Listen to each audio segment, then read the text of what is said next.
Hello, I'm recording a video here, Soto Voce, as the rest of my family sleeps. Just so I'm sorry, I hope you can hear it okay. I want to film it as a wrap-up for this my game of Santa Maria Infante in the ATS system.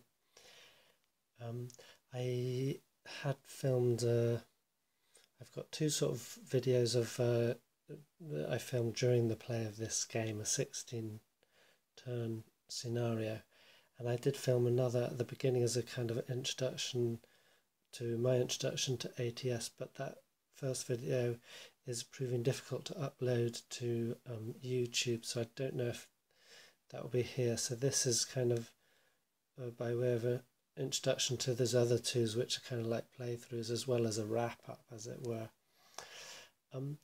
Anyway, so I ended the game on the 14th turn, at the beginning of the 14th turn, so after 13 turns, because essentially the Germans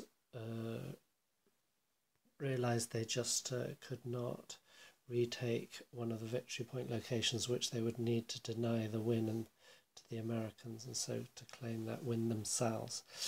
Although it was a very interesting game, because the Germans did actually manage to launch a counterattack. You can see here they are trying to come over to claim the left tip there,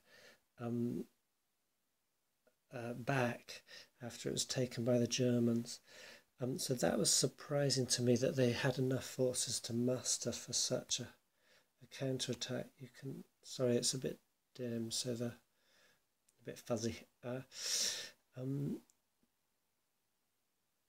But they ended up with the sole remaining AFV, one Stug on the board.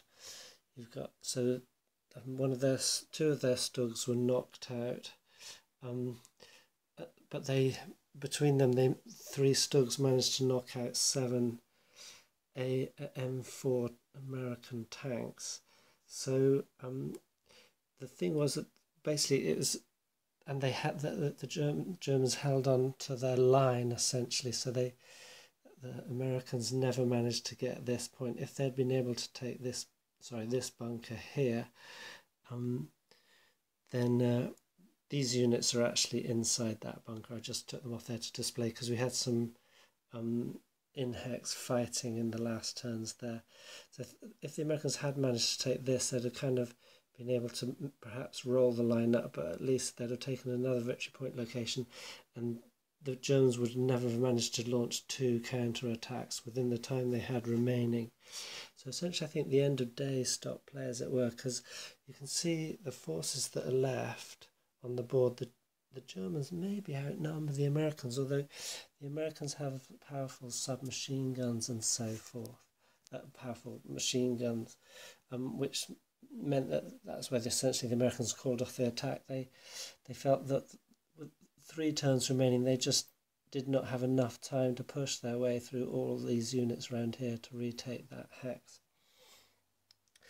So that was the end of what turned out to be, for me, a very satisfying game. So initially I approached ATS with some trepidation because I haven't have played ASL quite a bit. Well, not in a huge amount compared to ASL players, but compared to my other games, it's a game I like and I do enjoy. And when I first came to ATS, I couldn't really stomach it because of the impulse system, whereby you would move one unit or stack of units from one side and then another unit or stack of units from the other side, and you'd alternate like that all the time. And that felt a real drag to me because every turn was really like itty-bitty, and it was hard for me to sort of hold everything together in my mind. I felt like I was just always continually responding to the last thing. Now that was obviated in an optional rule I found in the rules, whereby I'd roll a d10, halve that, round it up, and that's the number of impulses any side could take. So any side could take from 1 to 5 impulses at a time. It changes the game a little in the sense that for example, a machine gun with a rate of fire of 3, if you get a fortunate impulse roll, it could fire 3 times before a unit in front of it, say, before that unit has a chance to respond back. Whereas the sort of standard rules, it could only fire one of those rates of fire before the other unit could fire back. So it could give some unfortunate situations like that, but it works for both sides. And at times I did kind of like break down those impulses where I felt that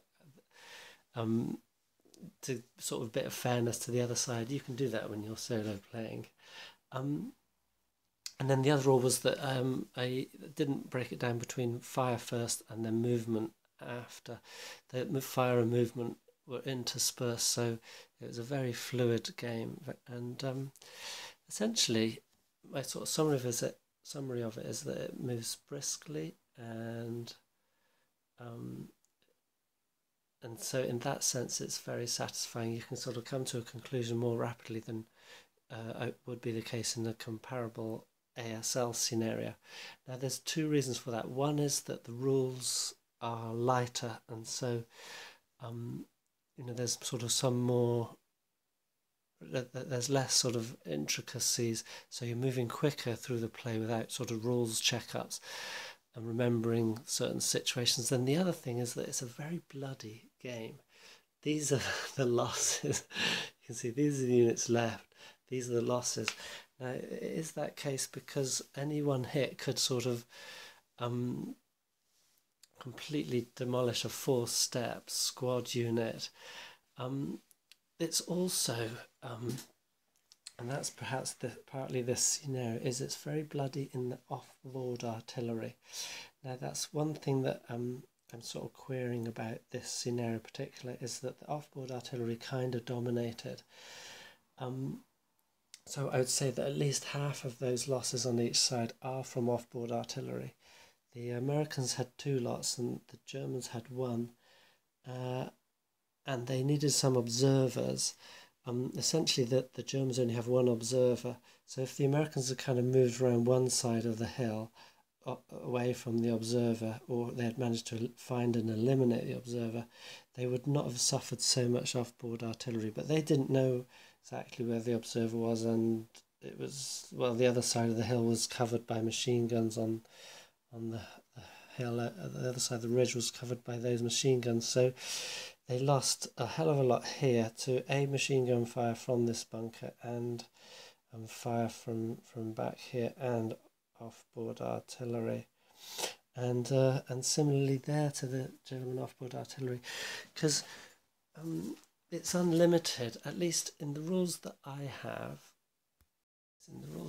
Off-board artillery is unlimited, one sense that it could go on forever. There's a caveat to that in the sense that you have a contact number, and that's a 6 or less on a D10, depending on nationality. In this case, for both sides, 6 or less. So the majority of the time, you roll under that, and you will get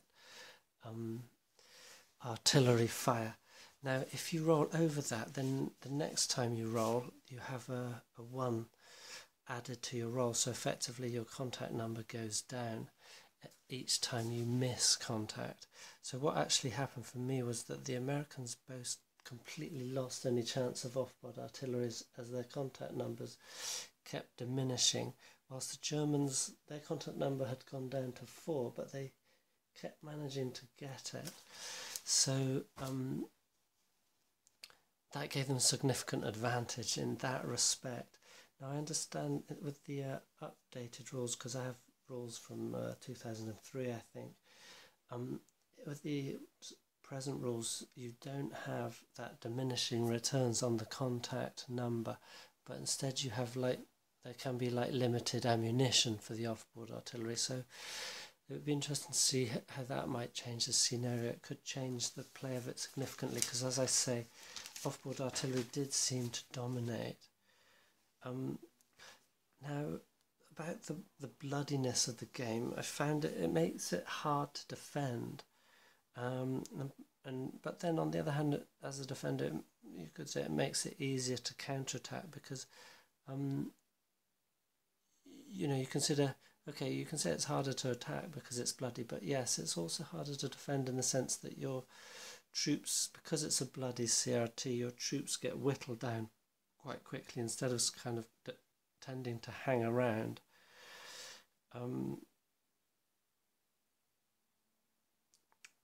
So what else can I say? Yes, essentially this game is for me it was a bit there's the sort of main problem I had was trying to de-remember certain things from other systems like ASL, for example. So because this is simplified in many ways, there's certain tricks, or not tricks, but ways you play ASL. For example, this is a sunken road, and in ASL, so these guys were trying to come up.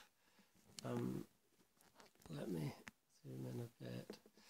So the American fellows, there's a bunker on the hill here. Okay, that's a bunker, and it's firing down the hill here. Now, because of the terrain of this scenario, there's certain blind hexes, so that's counted as the higher elevation. This hex is blind, so the Americans would sort of sit in a blind hex, then they'd have to run up to an exposed hex and then try and jump into the ravine. Now if they're in this hex, they're in the blind hex, then they would pop a smoke into an adjacent hex, which they can do before they start movement. But then to get to that sunken road, it costs 2 movement points. Now in ASL, the first movement point would be considered in the open terrain before you expend the second movement point to dive into the sunken road. So the machine gun in the bunker would get a shot at you in open terrain as you were sort of on the lip of that sunken road. In this game, it doesn't, as I understand the rules, it doesn't make any distinction. So I would pay 2 movement points. I'm in the smoke there, and the cover for smoke is much better in this than it is in ASL, so it's -4, well, a 4 hit point, a 4 dice roll modifier on a d10, so that makes a huge difference. So you're pretty much kind of quite safe here, and then for there you're instantly in the sunken road, which effectively means that you are out of the line of sight of that machine gun.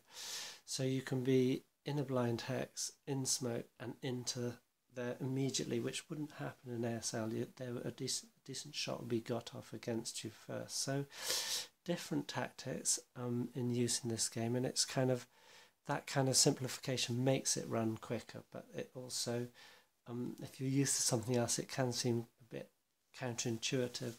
Another thing is the line of sight in this game is rather strange in that if you can see, say this is 2 sides of the same hill,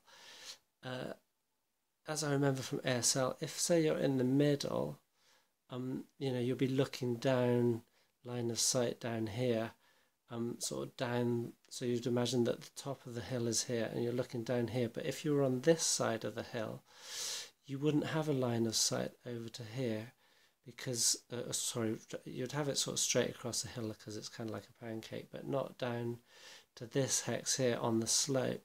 But in this game, even though you're on intuitively the other side of the hill, it's just the same as if you were in this hex, or this hex, looking down that slope.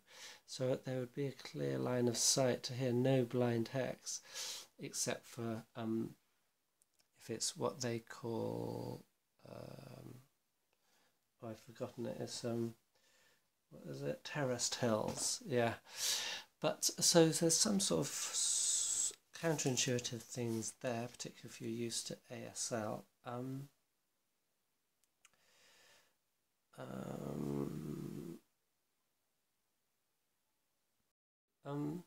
To sum up, it is a fast game. I think it probably took me about 10 hours or so to play this scenario, which is the longest in this module.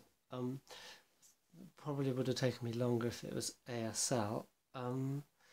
And the major difference for me, apart from the sort of easier play, is that fluidity created by the impulse system, so I enjoyed that kind of gentle back and forth. But what did bug me is the impulse system. It requires you to kind of like, say this stack takes an impulse, then you, as you move to the other side, you're looking for the next stack which is most optimal to take an impulse. It kind of like has to before another enemy can operate against it. So you're always looking for that optimal stack to take the impulse, And that can be a bit of drag because you're sort of scanning around which stack should do it, which stack should do it. Instead of, with the sort of I go, you go, you just move everything at once. So that's one thing to note for the impulse system, the pro and the con of it.